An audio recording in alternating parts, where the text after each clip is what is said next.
Hi everyone, you're welcome to our YouTube channel. Today we'll be looking at Introduction to Noun Phrase. Introduction to Noun Phrase. We've looked at, in my previous videos, we've looked at nouns, types of nouns, proper versus common, collective nouns, abstract nouns, and gerundive nouns. We looked at functions of nouns. We've looked at how we should use noun, non-count nouns, and how we should use count nouns and all of this. So we'll be looking at noun phrase and the structure of a noun phrase. The structure of a noun phrase. Now in secondary schools, or in the school that we went to, we are being taught that a phrase is a group of words that has no finite verb. A phrase is a group of words that has no finite verbs. And so when we talk about finite verbs, what do we mean? Finite verb is a verb that agrees with the subject in number and also in person, and it invariably expresses the tense. Now, there is something particular about a finite verb. We have two things here, or three. It agrees with the subject. Okay, there must be a subject before you can only talk about a finite verb. It agrees with the subject in number.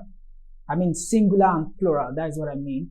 It agrees with the subject in person. And when we talk about person, we mean first person singular, second person, third person. Now, for instance, in English, in grammar, when we talk about first person, we mean I, right? First person singular. It's also in number.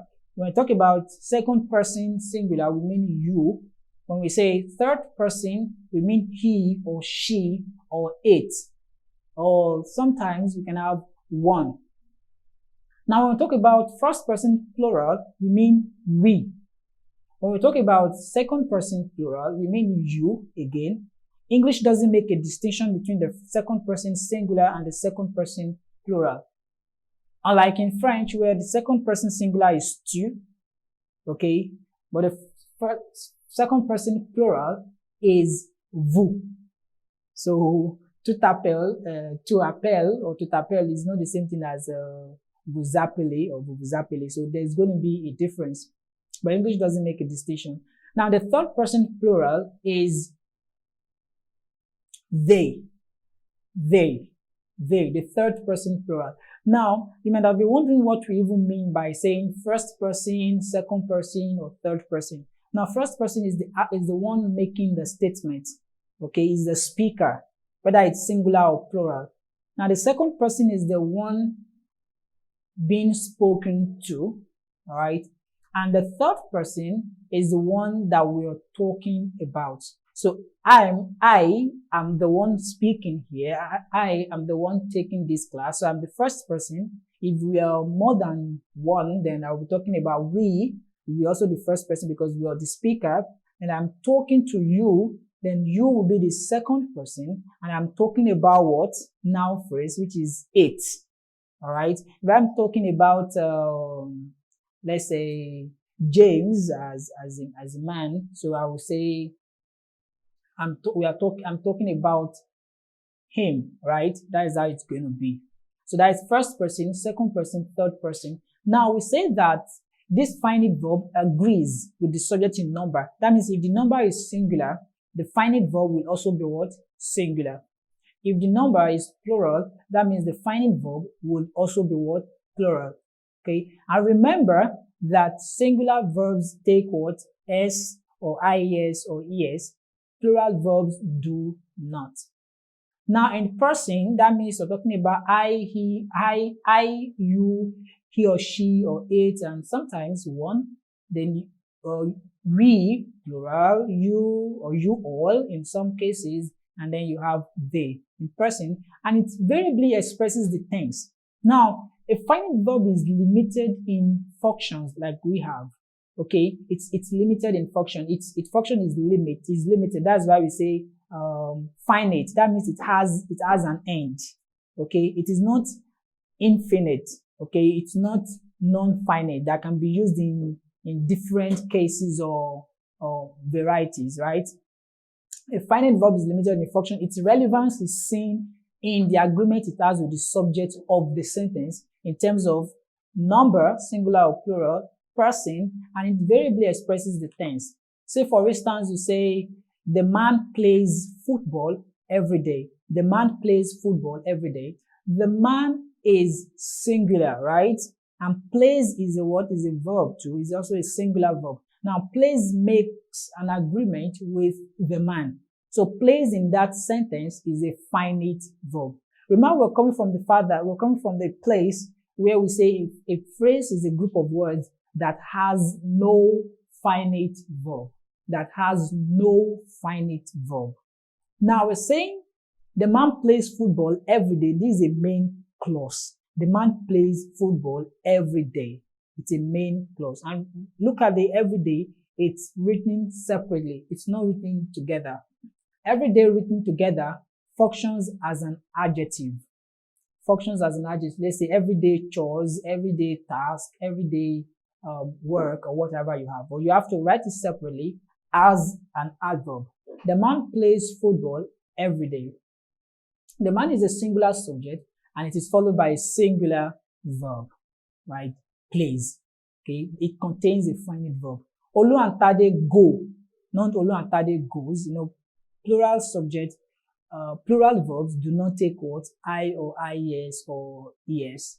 Olu and Tade go to church regularly, or Olu goes to church regularly. Olu and Tade go to church regularly. Olu and Tade go to church regularly. Olu goes to church regularly. So you have that example. We went to a cinema last night. Went there is also a finite verb, just like go, plays are also finite verb. We went to a cinema last night. Now look at this example that I gave earlier. The man plays football every day. The man plays football every day expresses a tense. And what kind of tense is that? Simple present tense, which expresses a habitual action. Simple present tense, which expresses a habitual action. Olu and Tade go to church regularly. Or we went to a cinema last year. It expresses a simple past tense. Simple past tense. Remember what I said earlier that a finite verb is a verb that agrees with the subject in number, singular or plural, in person, like we, right? In number, Olu and Tade, more than one, we, more than one, in number, first person, plural. And it invariably expresses the word the tense. He wants to eat rice now, not he wants to eat rice, but he wants with S to eat rice now, some rice now. So that is that wants there, went there, go there, and plays there is also a word, a finite verb. In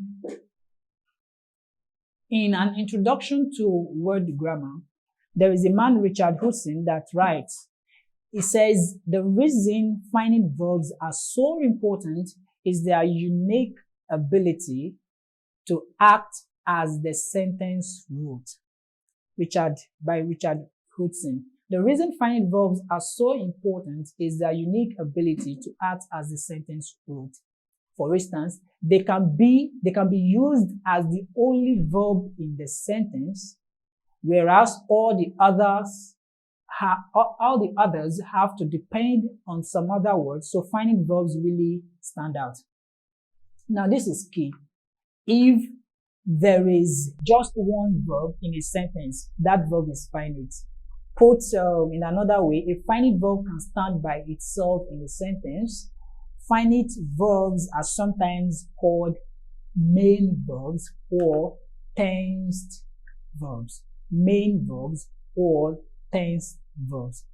This means that a phrase can contain all other verbs except a finite verb. A phrase can contain all other verbs except a finite verb. In this case, a phrase can contain verbs that are not finite, and these verbs are called non-finite verbs. Non-finite verbs. What are non-finite verbs? Now, the thing about non-finite verbs is that they do not exist in a continuum. They do not exist within a space. They are not limited in functions. Like we have your, what's it called? You have your finite verbs that are limited in number. In argument, it makes with the subject, in number, in tense, and in person. Non-finite verbs are not concerned with this limitation, right? They transcend this limitation. They can be expressed in a variety of ways. They don't have any business, in fact, with the subject, right? They can by themselves act as subjects. Now, in my other videos, you should check non-finite verbs as a type of verb and look at the distinction between the non-finite verbs and the finite verbs. So, or even looking at it this way, if a verb is making an agreement with the subject in tense, in number, and in person, that particular verb is a finite verb. But if it's not making an agreement, if it's existing by itself, that particular group is a non-finite verb. And a phrase that we say cannot have this finite verb in it. Now, there's an interesting thing to say here. The head of a phrase determines the name of that particular phrase. The head of a phrase determines the name of that particular phrase. So if the head of that particular phrase is a noun, then the phrase will be called a noun phrase. This is how we ascribe names for phrases or types of phrases that we have. If the head of a phrase is an adjective, then the phrase will be called an adjectival phrase. If the head of a phrase is a gerund, right, like ing form of a verb, the phrase will be called a gerundive phrase. If the head of a phrase is a participle, either present participle or past participle, the head of that phrase will be called a participial phrase, right? If the head of a phrase is an infinitive, like to infinitive, to dance, to sing, that particular phrase will be called an infinitival phrase. If the head of a phrase is an adverb, okay, that particular phrase will be called an adverbial phrase. Also, if the head of a phrase is a preposition, that particular phrase will be called a prepositional phrase. And if the head of a phrase is a verb, that particular phrase will be called a verbal phrase. Now, when I talk about heads of phrases, I mean the obligatory element that can stand alone. I mean the real element here, the element that other elements depend on. Okay, and let me call the substance that exists before other things can exist. When you say the boy, the man is very, let's say the woman now is very beautiful. Now, very beautiful is an adjectival phrase. Now, what is the real head there? Beautiful. Beautiful has to exist before very would exist. So beautiful is the head of that particular phrase. And so we're going to call very beautiful an adjectival phrase. So now from looking at this, telling you that the head of a phrase determines the name of that particular phrase, that is very interesting. So that means we have different types of phrases based on the different heads that we have. So we have a noun phrase and a noun phrase or a nominal phrase in some cases, an adjectival phrase, an infinitival phrase, a participial phrase, a gerundive phrase, and an adverbial phrase, a prepositional phrase, and a verbal phrase. So we have about 7 or 8 types of phrases that we have. But today, we are only concerned with the structure of a noun phrase. And I have just outlined what a phrase is, what a phrase has, okay, which is a non-finite verb, and what a phrase doesn't have, which is a finite verb. And I've discussed also the nature of finite verbs that we have. At this point, we can look at what a noun phrase is.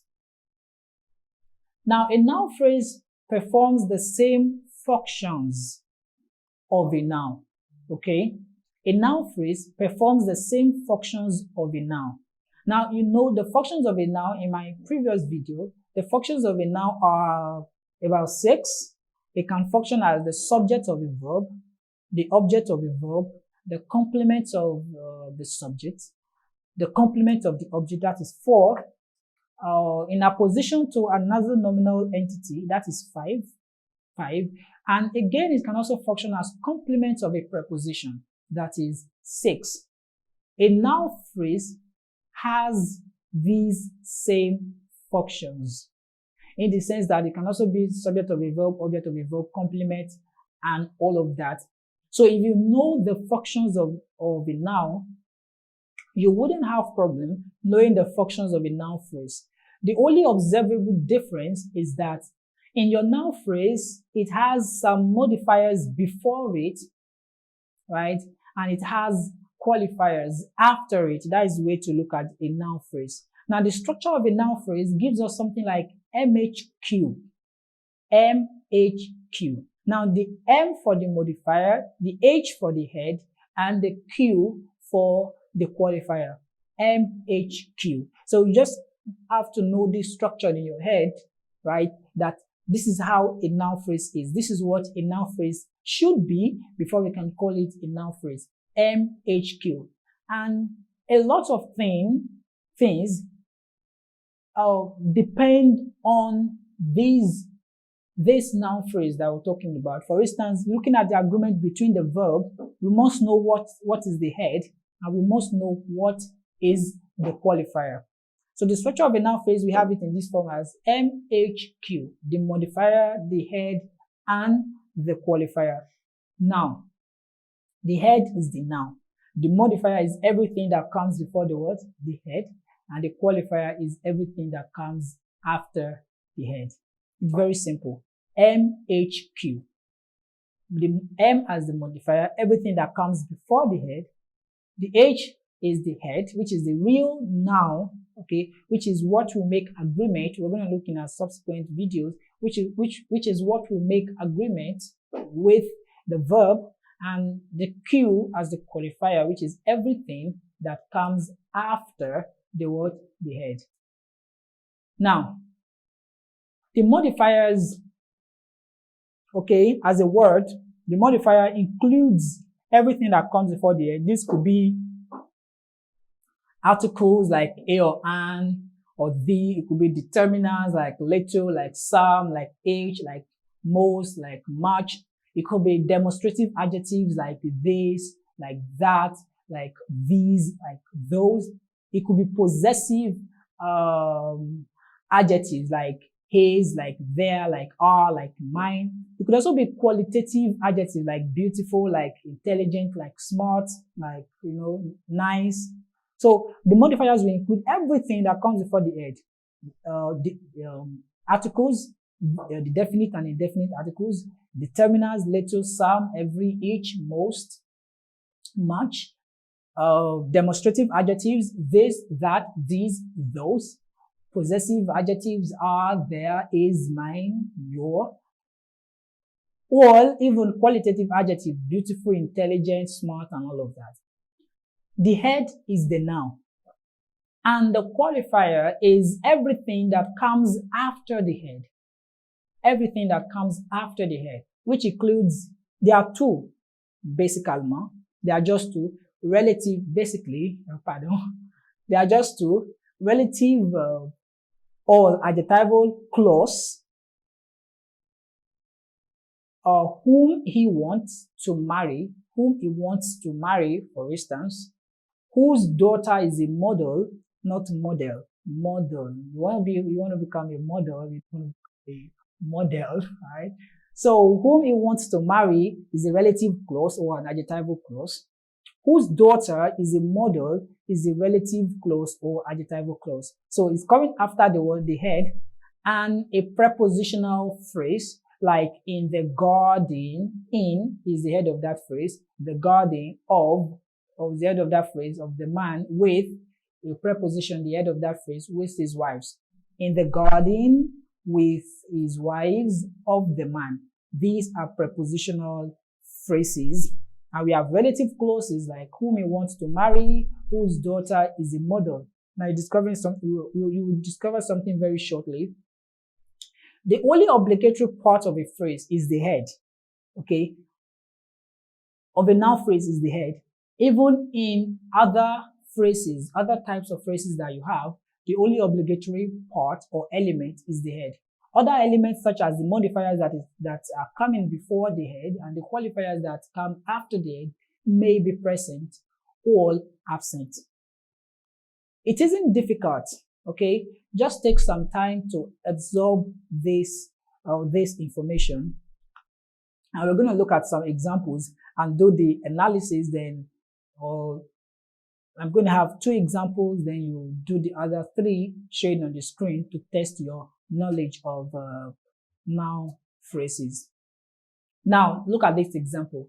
The man in the garden, carried below. The man in the garden lives in a big house. The man in the garden lives in a big house. Let's do the analysis. I'll just do the first 2 examples and then you're going to do the other 3 examples that I'm going to give to you.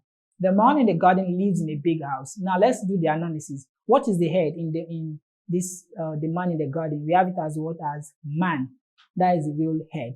That is the entity that we're talking about, and that is what makes agreement with what? With lives. The man in the garden lives. Okay, the real thing is man, then you have it as what? Lives. Now what comes before the man? The. The is a definite article, right?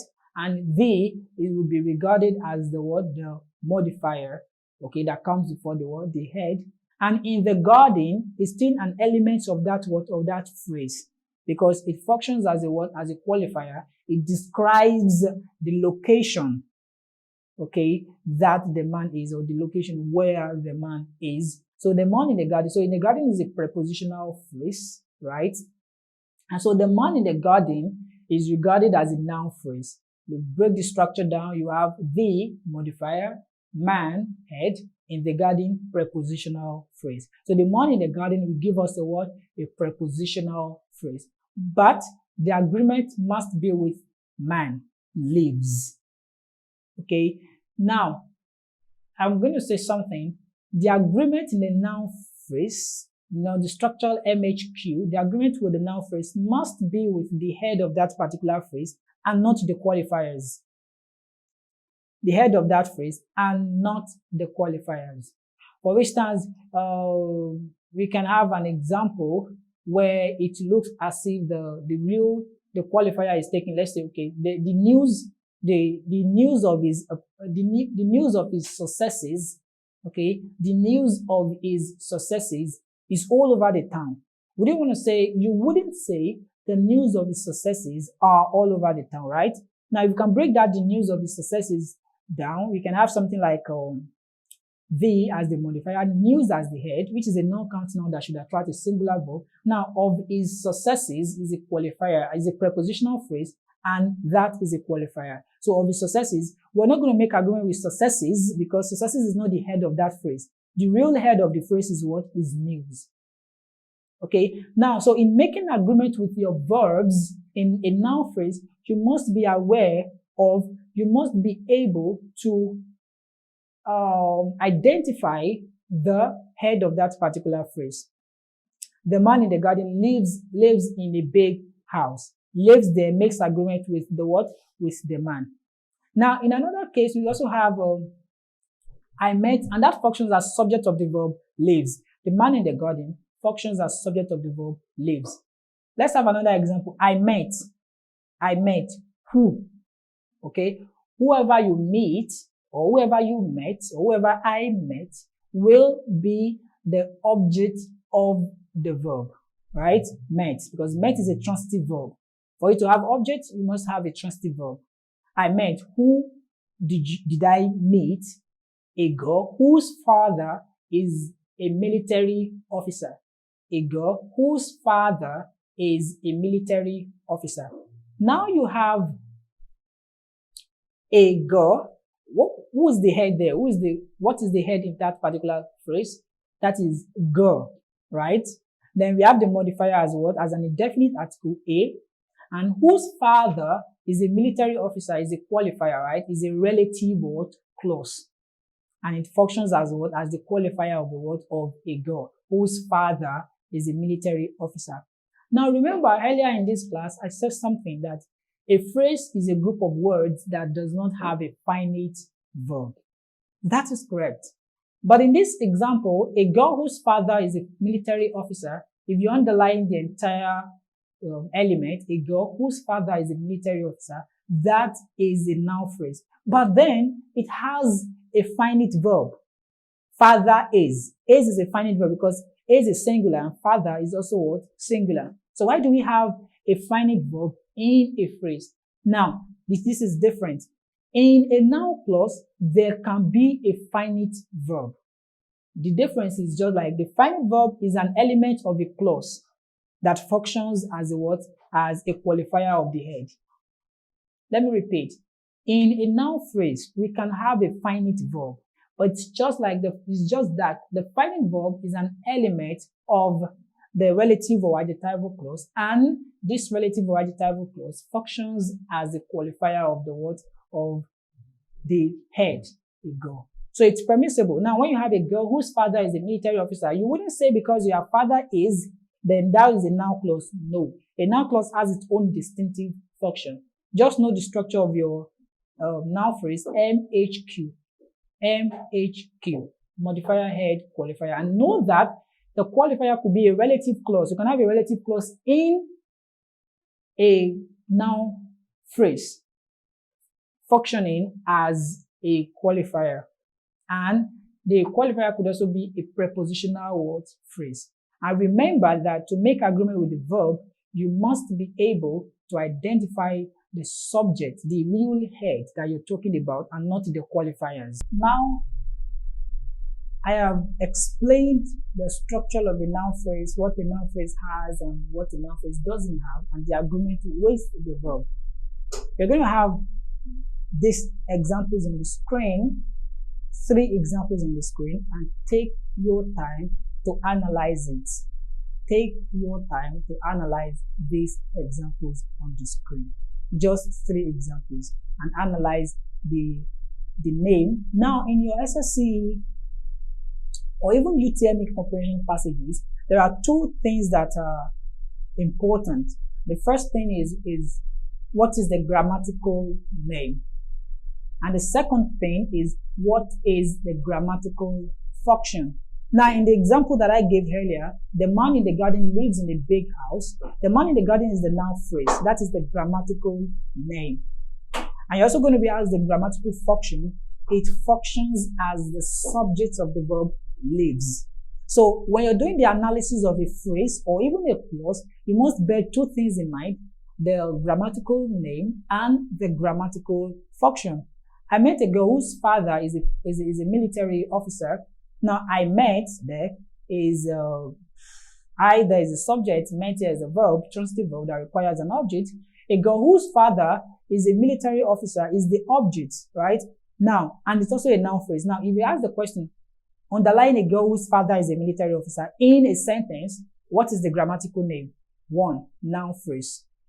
What is the grammatical function? It functions as object of the verb met in inverted commas.